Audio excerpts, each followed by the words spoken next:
Rex Applegate was highly regarded as the authority of combat pistolcraft, and he was also known as a leading influence on knife fighting and knife design. However, his techniques were not always met with open arms from his U.S. military counterparts. A lot of people in the conventional U.S. military did not want to listen to his ideas about combat shooting. And he eventually did do a video, an actual U.S. Army training video. It was done when he was running the school at Camp Ritchie, the military intelligence training school. And he taught hundreds and hundreds of GIs at this school how to point shoot. And it was combat shooting. It wasn't Camp Perry marksmanship. It was combat shooting that he was teaching. Colonel Rex Applegate's Kill or Get Killed is the longest-selling book on close combat in history and is currently used as an official training manual for the U.S. Marine Corps. However, not only is he regarded as the father of close combat and combat shooting, his legacy was also felt as a major proponent of exhibition shooting. Colonel Rex loved shooting, and not just people. He loved target shooting, and he loved exhibition shooting. He spent a lot of his time collecting firearms and ephemera and images and video of the great exhibition shooters. And he put together a video called Fast and Fancy Shooters, where he put Bill Jordan, the Topper Wines, some of the Remington trick shooters, and of course the great Herb Parsons all together on one video. And it's still out there, which is great, because without Colonel Rex, that legacy probably would have been lost. All right, Steve, you know, for those that carry concealed, you're going to have that gun on you in the car, carjacking, a whole host of scenario of things that could go bad. You know, it's always out there. What do we need to know about carrying effectively in our car? Right, the few things you need to do in the car, I mean, you're right. You're driving to work, from work, to go get groceries. If you're carrying concealed, you need to be able to operate inside the car. You're there every day. People typically don't train, or they can't train on their ranges from inside a car, so they come to places like HCT, and we expose them to some of the considerations. I mean, there's a lot going on. What's the condition of the car? Is it in drive? Are you moving? Are you parked? Is your seatbelt on? Are your hands full? I mean, there's a lot of stuff going on that you need to deal with before you either make the decision to drive out of the situation or go ahead and engage the threat. You might think about it, but if you never really do it or try it, you don't want to be learning this when there is a guy coming through your window or approaching your vehicle in a carjacking situation. You want to have gone through it before in a training environment, so you know, all right, I've done this before, I can do it again, let's go. All right, Chad. We're getting in our vehicle, we're getting ready to go to the store. Typically, people that carry concealed, they just assume they'll be able to clear this cover garment and get out of the way if they need it. Right.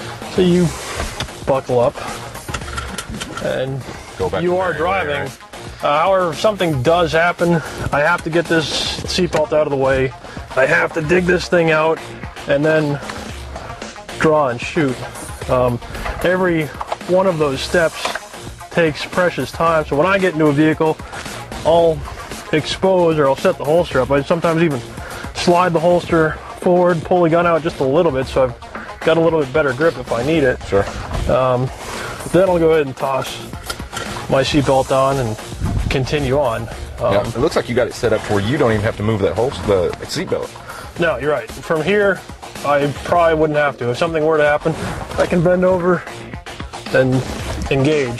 Don't just store a firearm in your glove box, because the chances of you making it to that glove box when your life's on the line, you're not gonna make it.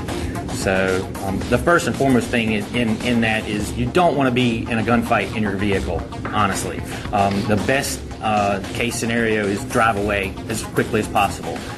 Get yourself out of there. If the vehicle becomes disabled and you have to defend yourself from the vehicle, then you want to make sure that you have your firearm as readily accessible as possible.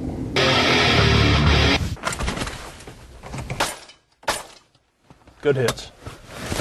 Stick with us, because coming up, check out Sheriff's Tip with Jim Wilson. Then in the Gun Locker, Adam Heggenstaller reviews the Para-Ordnance TTR.